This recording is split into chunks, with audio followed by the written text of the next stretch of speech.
Hello everyone. मैं आज आपके सामने इस जो आपकी इन्वायरमेंट में बायोडाइवर्सिटी और क्लाइमेट चेंज है उससे रिलेटेड प्रीवियस ईयर के यूपीएससी में जो क्वेश्चंस पूछे गए हैं उनको आज मैं सॉल्व आपके साथ करूंगी। और ये मैं चाहूँगी कि एक पूरी सीरीज़ चले जिसमें इम्पॉर्टेंट जो भी क्वेश्चंस हैं वो आपके साथ मैं शेयर करूंगी, उनको सॉल्व करूंगी और आपको इससे एक आइडिया मिलेगा कि यूपीएससी किस तरीके से क्वेश्चन पूछ रही है। आपको ये बहुत ऐसा नहीं है कि रैंडमली आप जो इकोनॉमिक है या रैंडमली आपको इन्वायरमेंट पढ़ के चली जानी है या जो भी करंट अफेयर है वो पढ़ना है या शंकर बुक की पूरी आपको बुक याद करनी है, ऐसा कुछ भी नहीं है।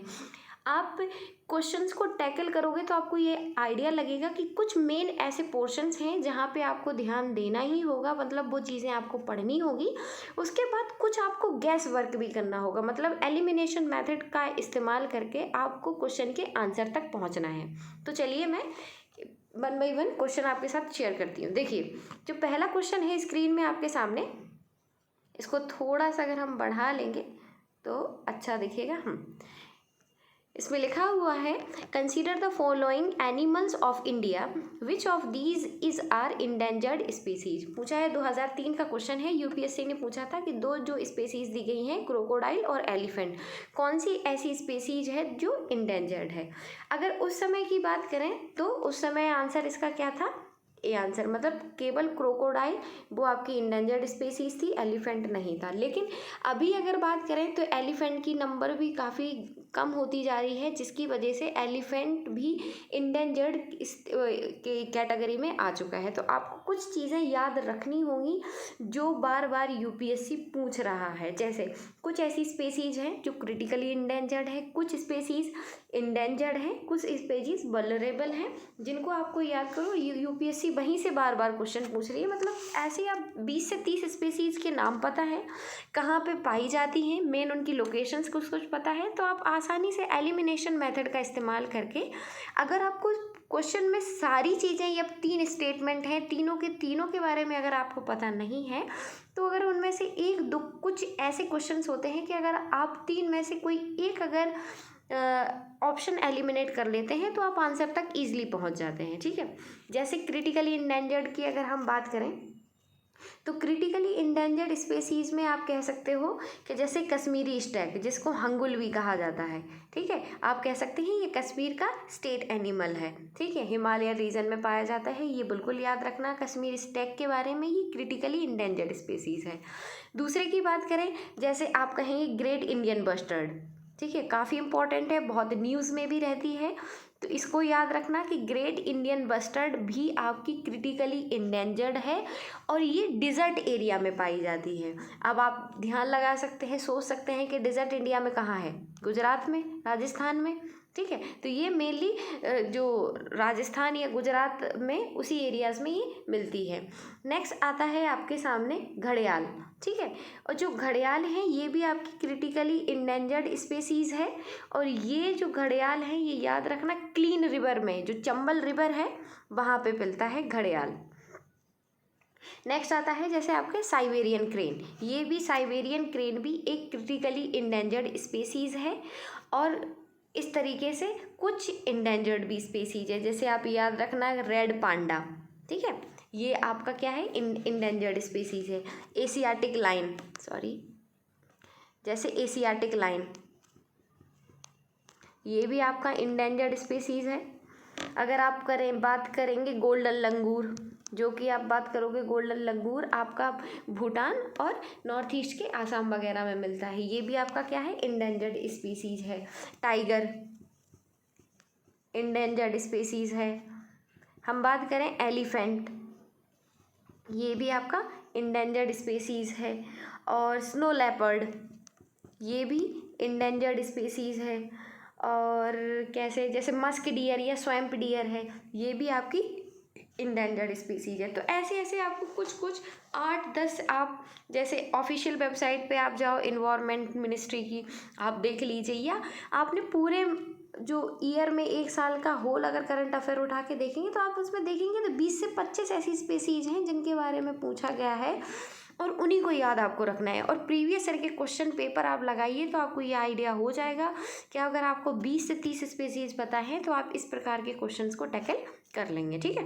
तो नेक्स्ट मूव करते हैं हम। 2009 का क्वेश्चन है, the concept of carbon dating originated from which. पूछा है कि जो कार्बन डेटिंग का जो कॉन्सेप्ट है वो कहाँ से ओरिजिनेट होता है। पहला ऑप्शन दिया है Earth summit, Kyoto protocol, Montreal protocol और G8 ये वाला, ठीक है। तो अर्थ समिट की बात करें तो आपको पता होना चाहिए कि जो अर्थ समिट है वो कब हुआ था, 1992 में, ठीक है। 1992 में जो अर्थ समिट होता है उसमें कई ऑर्गेनाइजेशन या हम कह सकते हैं कई चीज़ें निकल के आती हैं। जैसे उसमें देखते हैं CBD बनता है उसी टाइम पे, UNFCCC, और उसी टाइम पे जो आगे बढ़ के CBD का एक पार्ट होता है क्योटो प्रोटोकॉल, जिसमें क्योटो प्रोटोकॉल का मेन जो उद्देश्य था वो इमिशन पे था कि जो भी गैसेस वगैरह हैं उनका ज़्यादा अमाउंट में इमिशंस हो रहा है उसको कंट्रोल करना था, ठीक है। तो मेन, और उसी समय अगर कार्बन की अमाउंट को कम किया जा रहा है, डिक्रीज़ किया जा रहा है, तो उसके लिए टर्म रिलीज़ होती है कार्बन डेटिंग, ठीक है। तो आपको ये याद रखना है कि कार्बन डेटिंग कहाँ से रिलेटेड करता है या किस ऑर्गेनाइजेशन या किस समिट से रिलीज़ होता है, तो क्योटो प्रोटोकॉल से, ठीक है। नेक्स्ट मूव करते हैं। नेक्स्ट हमारा है थर्ड क्वेश्चन जिसमें है क्लीन डेवलपमेंट मैकेनिज्म, ठीक है। अब एक चीज़ आप याद रखना, अभी मैंने जैसे आपको बताया हुआ है कि ये जो क्योटो प्रोटोकॉल वाला क्वेश्चन है, ये अगर आपको इतना पता होता कि अर्थ समिट हुई थी, उस अर्थ समिट में ये जो कुछ ऑर्गेनाइजेशंस हैं या कुछ समिट्स, कुछ चीज़ें हैं जो वहाँ से मेन पॉइंट्स हैं या मेन चीज़ें वहाँ से कुछ निकल के आई थी। जैसे आपने अभी देखा क्योटो प्रोटोकॉल, तो UNF जब हमारा अर्थ समिट होता है 1992 में, तो 1992 में 2 लीगल बाइंडिंग कन्वेंशंस बनती हैं। पहली आपकी होती है UNFCCD, जिसके थ्रू बनता है क्योटो प्रोटोकॉल। क्योटो प्रोटोकॉल की जो इस्टेब्लिशमेंट की जाती है 1997 में, और ये जो इन्फोर्स में आता है 2005 में। उसी समय क्योटो प्रोटोकॉल में ही क्लीन डेवलपमेंट मैकेनिज्म बनाया जाता है, CDM, क्लीन डेवलपमेंट मैकेनिज्म। उस क्लीन डेवलपमेंट मैकेनिज्म था, उसका मेन उद्देश्य था जो इमिशंस है उसको रिड्यूस करना है, उसको कम करना है, और उसके लिए उसी इमिशंस के थ्रू ही डेवलपमेंट वगैरह किया गया है। उसको अपेंडिक्स 1 में रखा गया है, मतलब ऐसी कंट्रीज़ जिनको जो इमिशंस है, कार्बन इमिशंस है, वो कम करना है, और उन्हीं के लिए ग्रीन हाउस वगैरह जो भी रिलीज़ हो रही हैं उनको एक उद्देश्य दिया गया कि आपको इन सबको कम करना है, कार्बन इमिशन को रिड्यूस करना है। कार्बन इमिशन को रिड्यूस करना है तभी ये टर्म कौन सा आ जाता है, कार्बन क्रेडिट वाला, ठीक है। तो अब यहाँ पे देखिए कि अगर आप 2003 का क्वेश्चन, 9 का क्वेश्चन अगर आप, या अगर आप 2008 का क्वेश्चन कर लेते तो आप 2009 का क्वेश्चन बना लेते, क्योंकि क्लीन डेवलपमेंट जो मैकेनिज्म है वो किससे रिलेटेड है, क्योटो प्रोटोकॉल से। क्लीन डेवलपमेंट मैकेनिज्म में क्या होता है कि क्लीन डेवलपमेंट में इमिशन रिडक्शन की बात की जाती है कि जो भी डेवलप्ड कंट्रीज़ हैं उनको, उनके द्वारा ऐसे प्रोजेक्ट्स लगाए जाएँ जिससे कि वो ग्रीन हाउस गैस है उसका इमिशन को कम किया जा सके, और उसी टाइम पे ये टर्म यूज़ होती है कार्बन क्रेडिट। तो आप यहाँ पे ये क्वेश्चन को सॉल्व कर देते हैं, ठीक है। तो हम यहाँ पे थर्ड क्वेश्चन देखते हैं।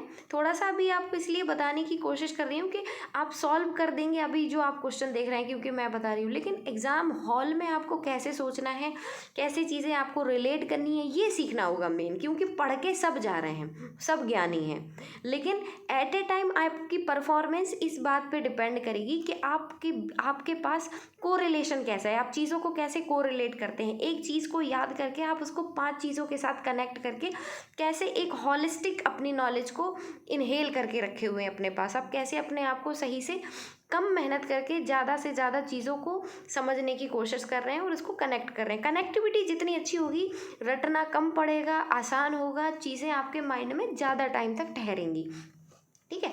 थर्ड क्वेश्चन की अगर हम बात करें, इसमें लिखा है consider the following statement, clean development mechanism is respect of carbon credit is one of the Kyoto protocol mechanism. अभी हमने पढ़ा कि हाँ भाई जो क्लीन डेवलपमेंट मैकेनिज्म था ये इसने कार्बन क्रेडिट को रिलीज किया था, जो कि क्योटो प्रोटोकॉल की मैकेनिज्म पे बेस्ड था। पहला ऑप्शन ठीक लग रहा है।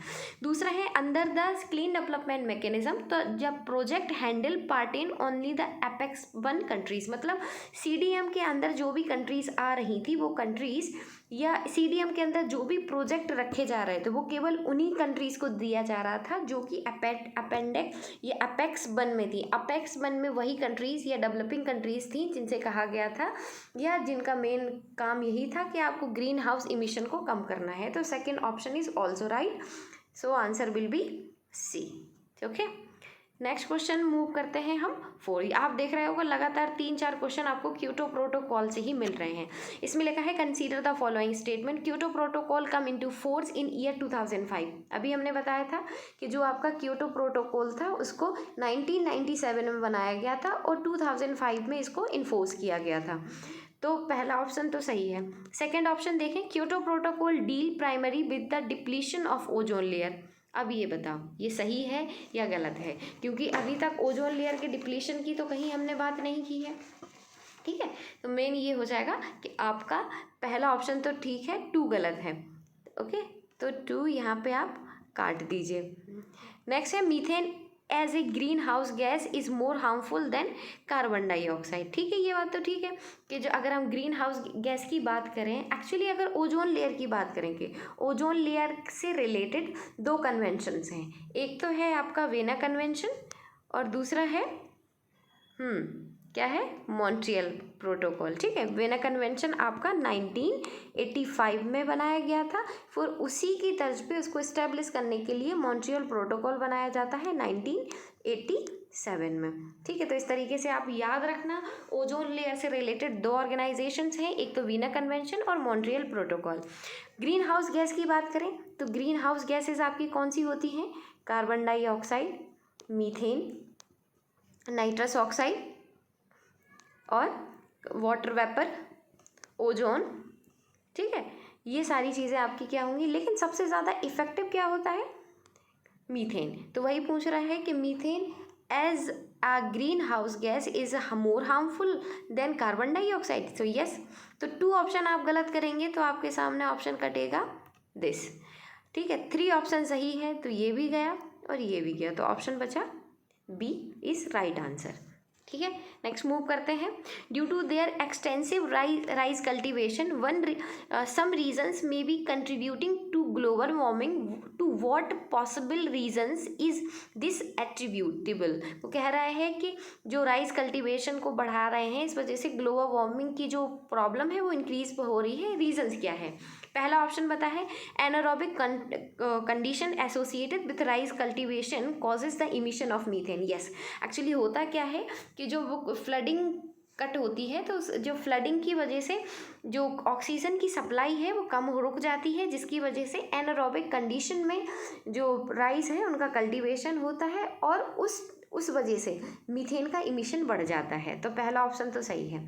Second option is when nitrogen based fertiliser are used nitrous oxide is emitted from the cultivable soils. बिल्कुल सही है कि जब नाइट्रोजनस बेस ऐसा फर्टिलाइजर जिसमें नाइट्रोजन है, फॉर एग्जाम्पल यूरिया, आप उसका इस्तेमाल कर रहे हैं तो नाइट्रस ऑक्साइड उससे इमिट होंगे। तो both are right, answer will be C. Next question देखते हैं 6। इसमें लिखा हुआ है कंसीडर द फॉलोइंग पेयर। एक साइड दिया हुआ है आपको protected area and second side well known for, कि वो कौन सा एरिया है, वो किस चीज़ के लिए जाना जाता है। पहला आपके सामने है भीतरकनिका, उड़ीसा में है और ये सॉल्ट वाटर क्रोकोडाइल के लिए जाना जाता है। तो ये चीज़ बिल्कुल सही है कि हाँ, चलिए ठीक है, 6 में पहला आपको ऑप्शन ठीक सा लग रहा है। सेकंड है डिजर्ट नेशनल पार्क, राजस्थान है, इसमें ग्रेट इंडियन बस्टर्ड। मैंने आपको पहले ही बताया था जब फर्स्ट क्वेश्चन सॉल्व कर रहे थे कि जो भी आपका जो राजस्थान है वहाँ पे ग्रेट इंडियन बस्टर्ड मिलती है। ठीक है, नेक्स्ट है इराबिकुलम नेशनल पार्क, केरला में है, यहाँ पे है हुलक गिबोन, ये थोड़ा सा गलत है, क्योंकि जो ह्यूमन ग्लोव है ये आसाम में मिलती है, ठीक है, और ये बता रहे हैं जो केरला में। तो इसका मतलब थर्ड ऑप्शन गलत है, 1 2 सही है। तो आंसर विल बी बी। तो आपको ये याद रखना पड़ेगा कि कुछ स्पेसीज याद कर लीजिए। आप बताएंगे तो मैं कुछ की लिस्ट बना के डिस्क्रिप्शन बॉक्स में आपको दे दूंगी। अगर आप कहेंगे कि कुछ आपको endangered, critically endangered, vulnerable species के बारे में जानना है या उनका कुछ नोट्स चाहिए तो मैं वो आपको प्रोवाइड करवा दूंगी, ठीक है। ये आपको कंपलसरी है, क्योंकि हर बार यूपीएससी 1 2 क्वेश्चन ऐसे डाल देती है। तो आप अगर 2 नंबर क्या अगर गलत हो गया तो फिर आप 2.5 नंबर का नुकसान करने वाले हैं, ठीक है। तो एक एक नंबर जहाँ पे इम्पोर्टेंट है, तो प्लीज़ इस चीज़ का बहुत ध्यान रखें कि जो चीज़ें आपके पास मतलब जो ओपन अगर है कि यहाँ से क्वेश्चन आएगा ही आएगा, वहाँ वो चीज़ें आप कम से कम तैयार कर लो। जिसके बारे में पता नहीं है उसके लिए आप पढ़ ही रहे हो, वो आप कर सकते हो, ठीक है। नेक्स्ट हम मूव करते हैं, consider the following statement, question number 7 की ओर। Biodiversity hot spot are located only in tropically region. एक और याद रखना, यूपीएससी में एक खास बात और है कि अगर कुछ एक्सट्रीम टर्म का इस्तेमाल कर दे तो प्लीज़ आप उस पर अटेंशन हो जाए, जैसे ओनली, ऑलवेज, ऑल,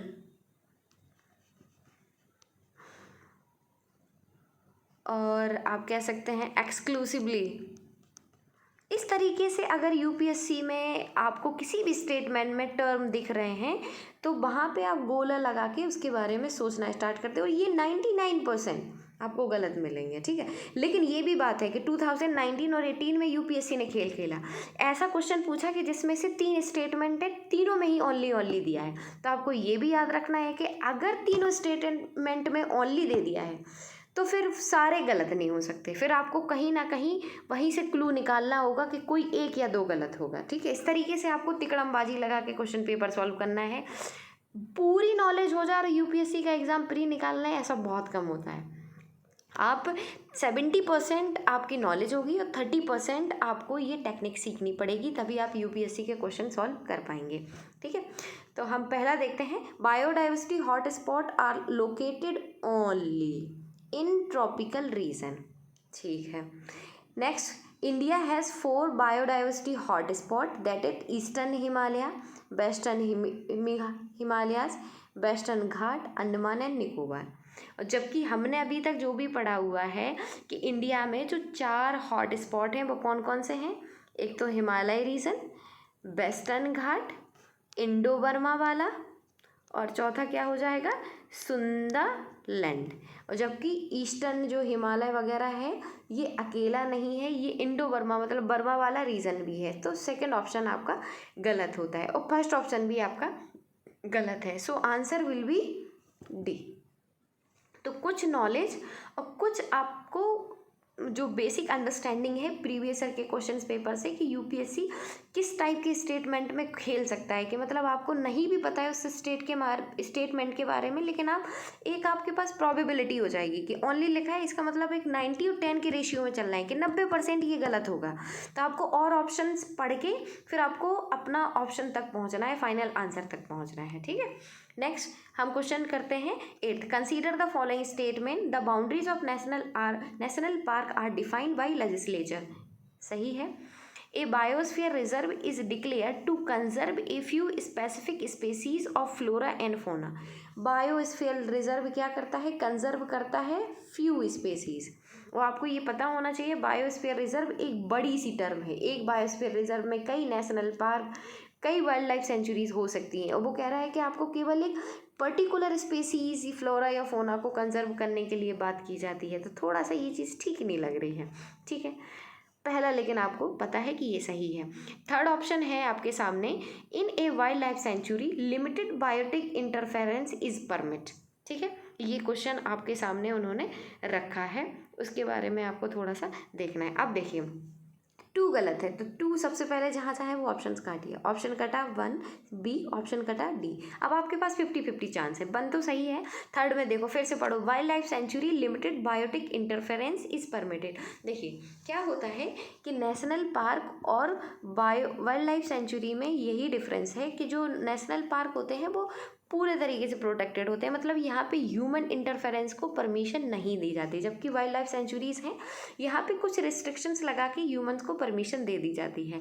अब यहाँ पे परमिशन दे दी जाती है, इसीलिए वाइल्ड लाइफ सेंचुरीज़ की जो भी बाउंड्रीज़ हैं वो डिसाइड नहीं होती हैं, जबकि जो नेशनल पार्क हैं इनकी बाउंड्रीज डिसाइड होती हैं। तो कुछ कुछ आपको बेसिक इनके डिफरेंसेस भी पता होने चाहिए। तो आपने देखा कि आंसर क्या बना है इसका, ठीक है, सी आंसर था, सॉरी या सी आंसर था। नेक्स्ट हम मूव करते हैं क्वेश्चन नंबर 9 की ओर। इसमें लिखा है pesticide which is chlorinated hydrocarbon is spread on a flood crop the food chain food crop rat snake hoc.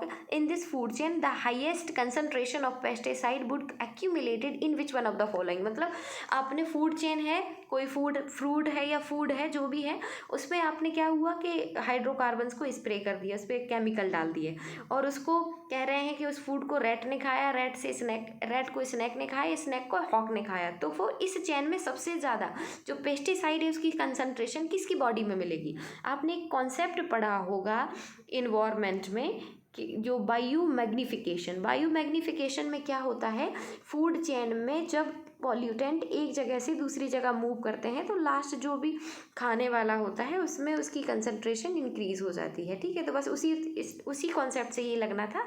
तो इसमें लास्ट कंज्यूमर कौन है, hawk. So answer will be D, ठीक है।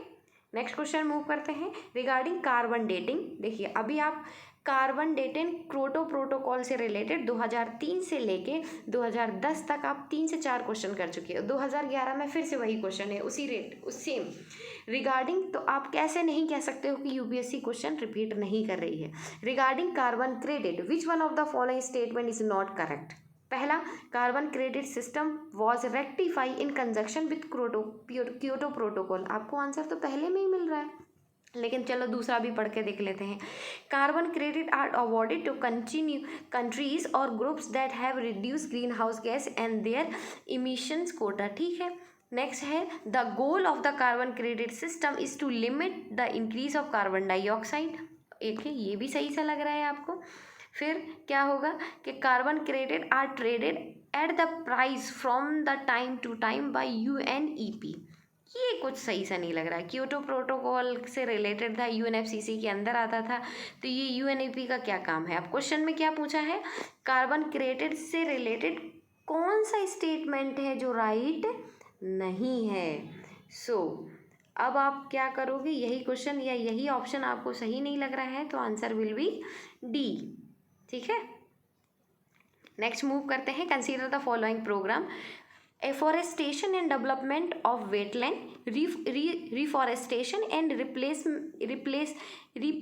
replantation in existing forest, encouraging the wood substitute and supplying other types of fuel, promotion of wide use of insecticides and pesticides to restrict the loss of forest area from degradation caused by pests and insects. अब पूछा है national forest policy of 1988 में ऐसी कौन कौन सी चीज़ें हैं जो इंक्लूड थी, ठीक है। ऑब्जेक्टिव क्या था आपको वो बताना है, ठीक है। तो अब देखते हैं वो नेशनल फॉरेस्ट पॉलिसी फॉरेस्ट को कवर किया, मतलब होलिस्टिक डेवलपमेंट की बात कर रहे हैं वो। तो afforestation and development of wetland सही है। एफॉरेस्टेशन करोगे, मेनली आपको फॉरेस्ट बचाना है, तो आप क्या करोगे भाई, नेशन की फॉरेस्ट पॉलिसी बन रही है, तो ऐसा तो पॉलिसी नहीं बनेगी कि सारे फॉरेस्ट काट दो भाई, कुछ ना कुछ तो बेहतर करने के लिए ही बन रही होगी। ए ऑप्शन ठीक है। अब ए ऑप्शन जहाँ पे नहीं है वो ऑप्शन काट दो, बी कट गया। सेकंड पढ़ो reforestation and replantation in existing forest. Yes, यही होना चाहिए, तभी एफॉरेस्टेशन होगा। ऑप्शन हम कह सकते हैं सेकंड भी सही है। तीसरा है encouraging the world substitute and supplying other types of fuels, मतलब हम चाहते हैं कि वर्ल्ड में वुड की जगह अदर टाइप के जो फ्यूल्स हैं उनको सब्स्टिट्यूट किया जाए, जिससे कि ये फॉरेस्टेशन या डिफॉरेस्टेशन की जो प्रॉब्लम है उसको ख़त्म किया जा सके। तो ये ऑप्शन भी सही लग रहा है। चौथा देखें promotion of wide use of insecticides and pesticide to restrict the loss of forest area from degradation causes by pest and insects. भाई प्रमोशन क्यों करोगे आप, तब तो गड़बड़ हो जाएगा। तो ऑप्शन 4 इज रॉन्ग। और अगर आप चौथा ही ऑप्शन गलत कर देते तो सारे ऑप्शन गलत हो जाते, आंसर पहुंच जाते आप डी पे। D is right answer. Okay तो आप इस तरीके से देख सकते हो कि एक भी अगर आपने ऑप्शन पढ़ लिया तो आप फाइनली आंसर तक कैसे पहुंचोगे। नेक्स्ट है आप क्या, as a result of their annual survey a National Geographic Society and international polling film GlobeScan gave India top rank in Greendex 2009 score. What is this scope, मतलब एक geographical society, National Geographical Society है, उसके द्वारा एक Greendex index में India को score दिया गया है, अच्छा स्कोर आया है। तो आखिर ये चीज़ है क्या, वो ये पूछना चाहता है। पहला है it is measurement of effort made by different countries in adopting technologies for reducing carbon footprint। Greendex, देखो कोई भी चीज़ है ग्रीन डेक्स है तो वो क्या एक ग्रीनरी वगैरह को शो करेगा, ठीक है, ऐसे इस तरीके से आप सोचने की कोशिश करें।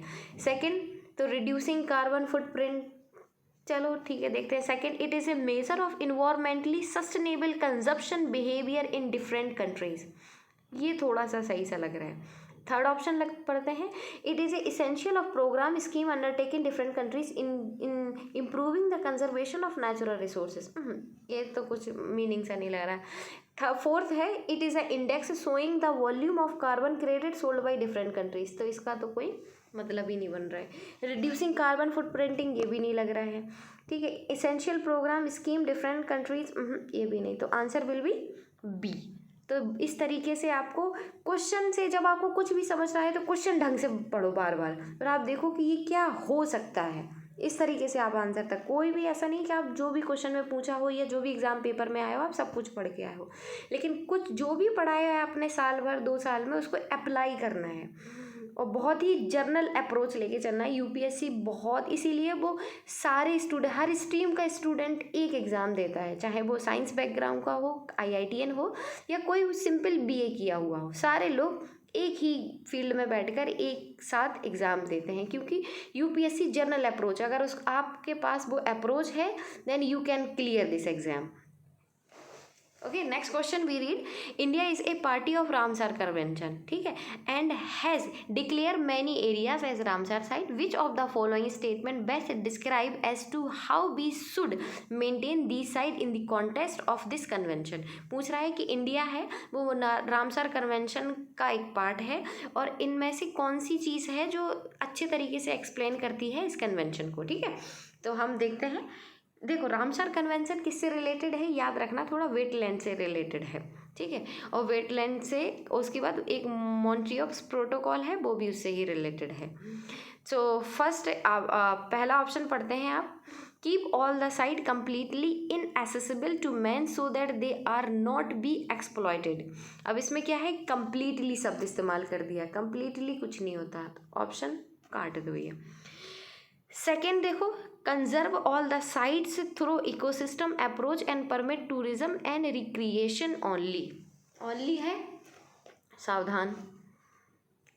Next option, conservation all the sites through ecosystem approach for a period without any exploitation with specific criteria and specific period of each site and then allow sustainable use of them by future generation, ठीक है। Next बात करें, conserve all the site through ecosystem approach and allow their stimulus sustainable use, समझ रहे हो, ये जो fourth जो हम कह सकते हैं ऑप्शन है ये सबसे जर्नल है, तो आप यही कोशिश करें कि उस स्टेटमेंट से रिलेटेड सबसे जर्नल चीज़ जो एकदम आसान और अच्छी लग रही हो, तो आंसर इसका यही है D, conserve all the sites through ecosystem approach and allow their stimulus sustainable use, यही मेन उद्देश्य है रामसर कन्वेंशन का।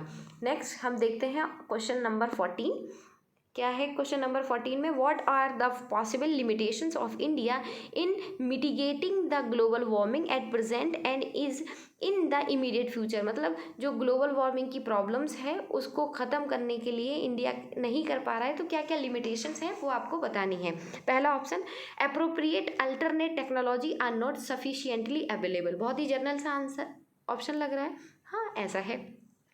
नेक्स्ट आप देखेंगे कि India can not visit huge fund in research and development, हो भी सकता है, third option, many developed countries have already set up their polluting industries in India. इससे क्या मतलब है? इंडिया को अगर कंसर्न है तो अगर दूसरी कंट्रीज यहाँ पे लगाई हुई हैं और हम सच्ची में अगर ऐसा हमें लग रहा है कि उनकी वजह से हो रहा है तो हम उसको अलग कर सकते हैं या और कुछ तरीका ढूंढ सकते हैं। तो ये थर्ड तो मतलब वेग स्टेटमेंट लग रहा है, तो आप इसको काटिए। अब इनके हम ऑप्शंस देखते हैं। तीसरा लेकिन आपको गलत है, इसमें थर्ड ऑप्शन गलत जैसे ही आप करेंगे ऑप्शन नंबर आपका कटेगा डी और ऑप्शन नंबर सी। अब इसमें 2 और 1 ऑप्शन आपका बिल्कुल सही था, तो आंसर विल बी 1। ठीक है, 1 and 2। Next question, consider the following which can be found in ambient atmosphere. पूछ रहा है कि इनमें से कौन सी चीज़ है जो एटमॉस्फेयर में पाई जाती है, और जैसे शूट, सल्फर हेक्साफ्लोराइड और water vapour, which of the above contribute to the warming up of the atmosphere. ऐसी कौन सी चीज़ है जो एटमॉस्फेयर जो गर्म हो रहा है या ग्लोबल वार्मिंग है उनके लिए रिस्पॉन्सिबल है? तो आपको पता है वाटर जो वेपर है वो ग्रीन हाउस गैस ही है, सल्फर हेक्साक्लोराइड ये भी है, और शूट क्या होता है, किसी भी मटेरियल को आप जब जलाओगे तो उससे जो कि काला धुआं निकलता है उसमें शूट ही होता है। तो अगर हम इसका आंसर देखें तो क्या होगा, ऑल ऑफ दीज 1 2 3। ठीक है, next 16, human activity in the recent past have caused the increase concentration of carbon dioxide in the atmosphere but a lot of it does not remain in the lower atmosphere because. Human activity के द्वारा जो concentration है carbon dioxide की वो लगातार increase होती जा रही है एटमॉस्फेयर में, लेकिन फिर भी जो कंसंट्रेशन है वो इतनी रिमेन रही है एटमॉस्फेयर में, जितने परसेंट इंक्रीज हो चुकी है उतनी परसेंट नहीं है, उतना इससे कम है। तो उसका रीज़न क्या है ये पूछा है। तो पहला option, it scapes into outer stratosphere.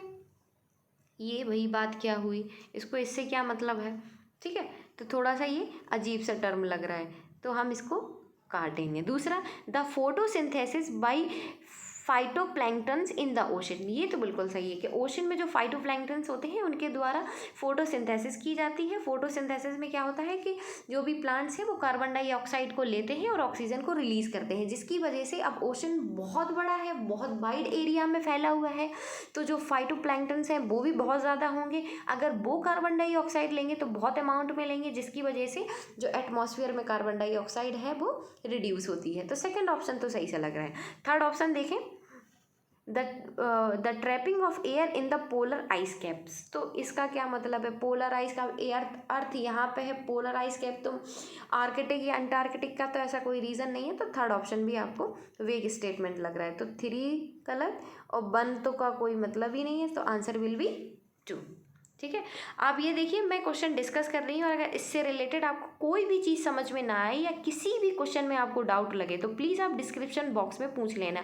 और अगर आप 2020 का एग्ज़ाम देने वाले हैं या दे रहे हैं तो आप कुछ भी कर लीजिए, कितना भी पढ़ लीजिए, जब तक आप प्रीवियस ईयर के क्वेश्चन पेपर सॉल्व नहीं करेंगे, आप अंडरस्टैंड नहीं करेंगे कि आगे क्या पूछ सकता है, आपको किस स्ट्रेटजी में पढ़ना है।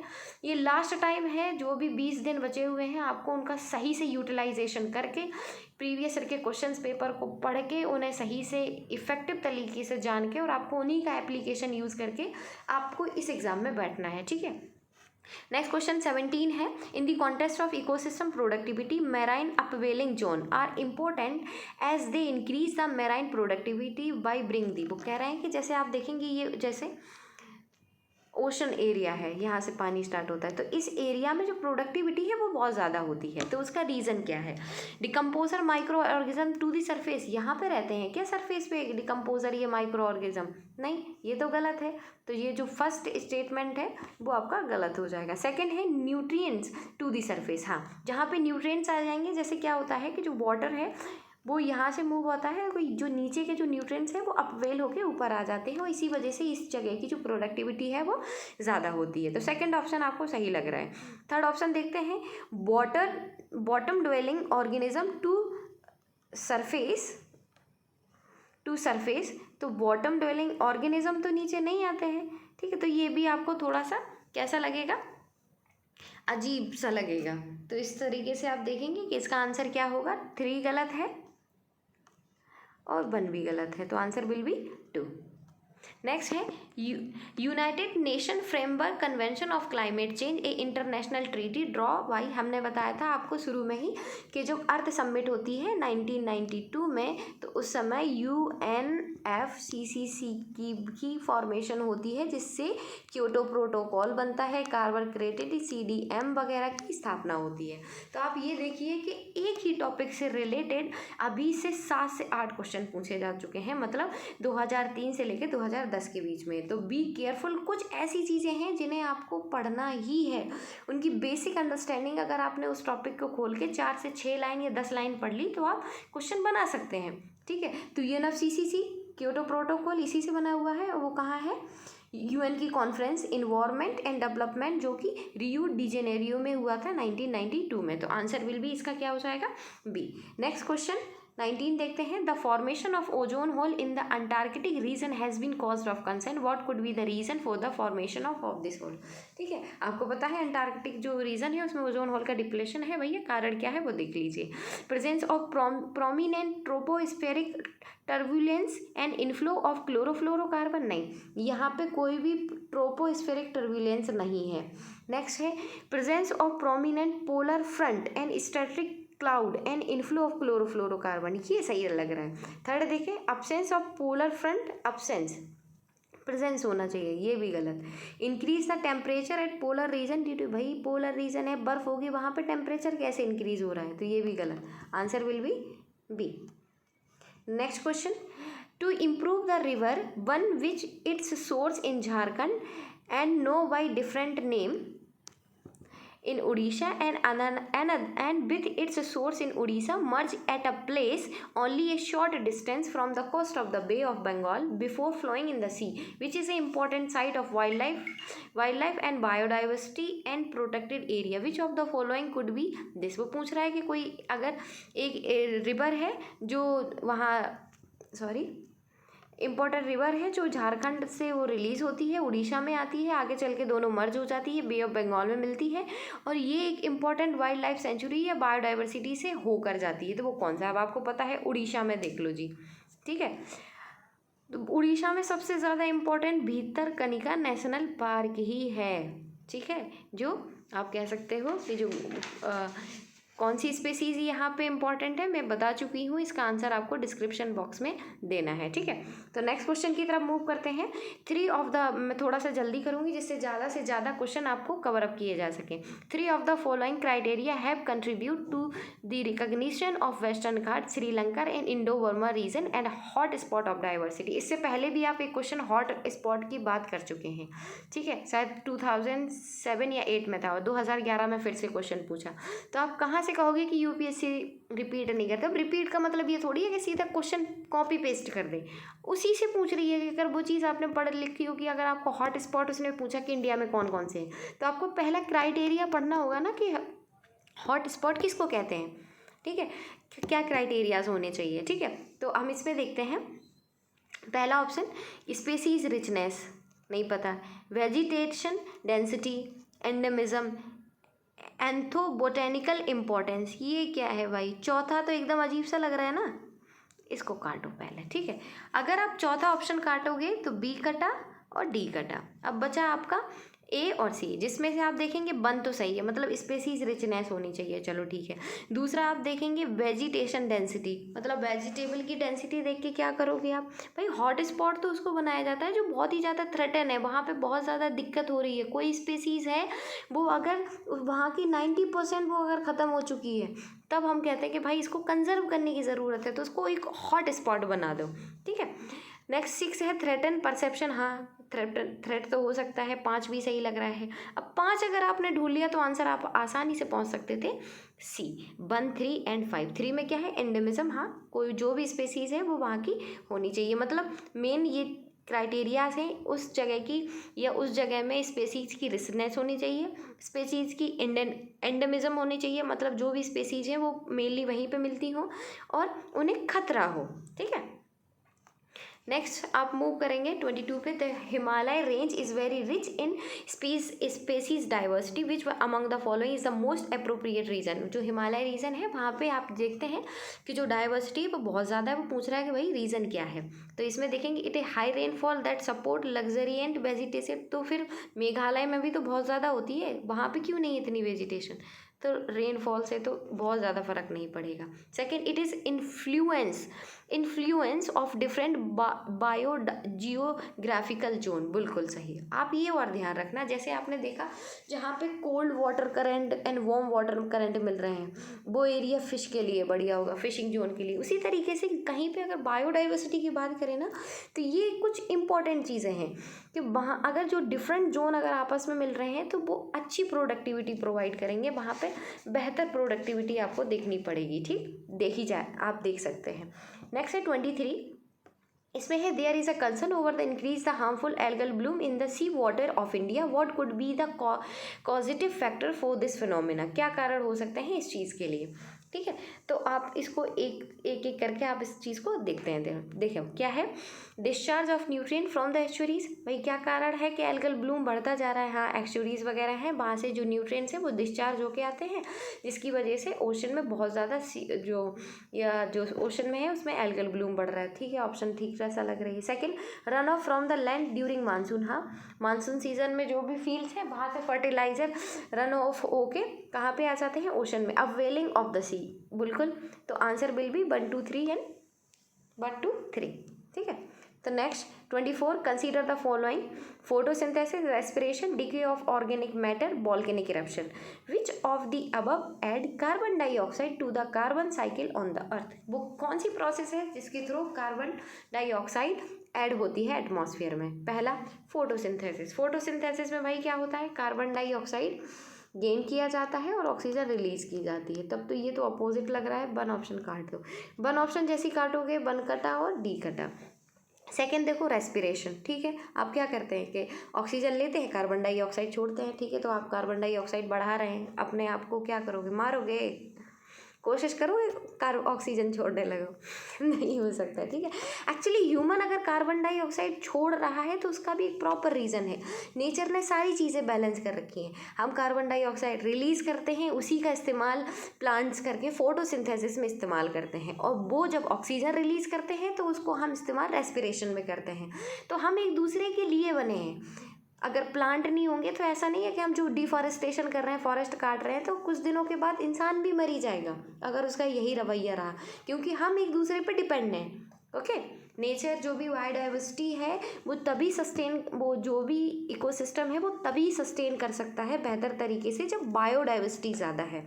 ओके, नेक्स्ट देखते हैं, तो decay of the organic matter, बिल्कुल, वॉल्केनिक इरप्शन। तो 2 3 4 आपको सही लग रहे हैं, answer will be C. Next देखते हैं, a sandy and saline area in the natural habitat of a Indian animal species. The animal has no predators in that area but its existence is threaten due to the destruction of its habitat.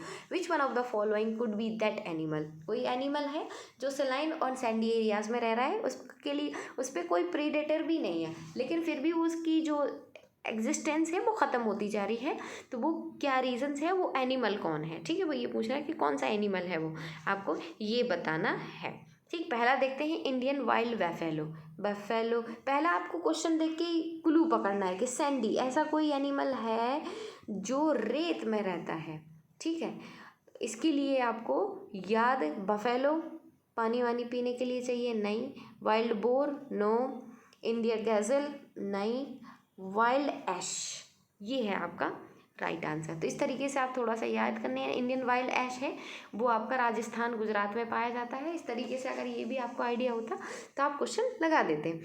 26 पढ़ते हैं, biodiversity form the basis for the human existence in the following ways. First option क्या है?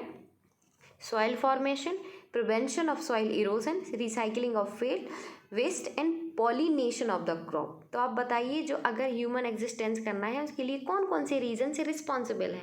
तो भाई अगर हम आराम से जी रहे हैं तो उसका क्या कारण हो सकता है? सारे ही कारण हो सकते हैं, हमें तो सब कुछ चाहिए। तो answer will be D. Next, which of the following is not, लगाओ, मार्क नॉट पूछ लिया है, नहीं तो आप कुछ और करते हैं। इन सीटू कंजर्वेशन, ठीक है, तो आप ये याद रखना, दो याद रखने ला, ठीक है, बोटेनिकल गार्डन और एक और है, मुझे अभी याद नहीं आ रहा है। ये सारी चीज़ें हैं जो इन एक्स सीटू कंजर्वेशन में आती है। Biosphere reserve, national park, wild life sanctuary, ये सभी इन सीटू कंजर्वेशन में ही आती हैं। तो इसका आंसर क्या हो जाएगा? बी। 1828 देखो, 2004 में tsunami made peoples realise that mangrove can serve as a reliable safety hedge against coastal calamities. How do mangrove function as a safety has?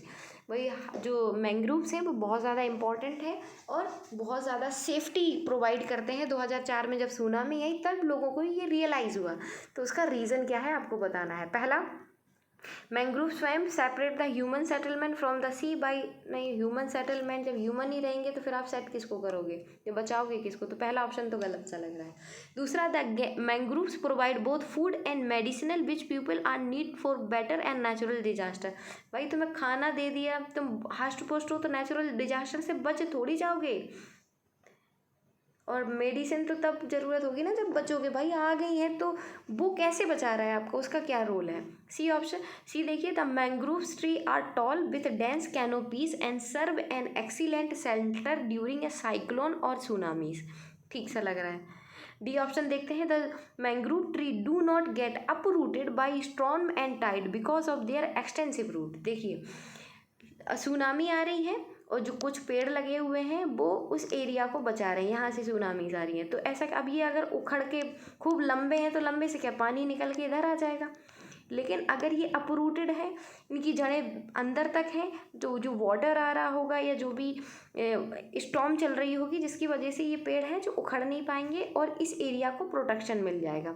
ठीक है, तो इस तरीके से जो मोस्ट अप्रोप्रिएट ऑप्शन है वो है D, mangrove trees do not get uprooted by storm and tide because of their extensive roots.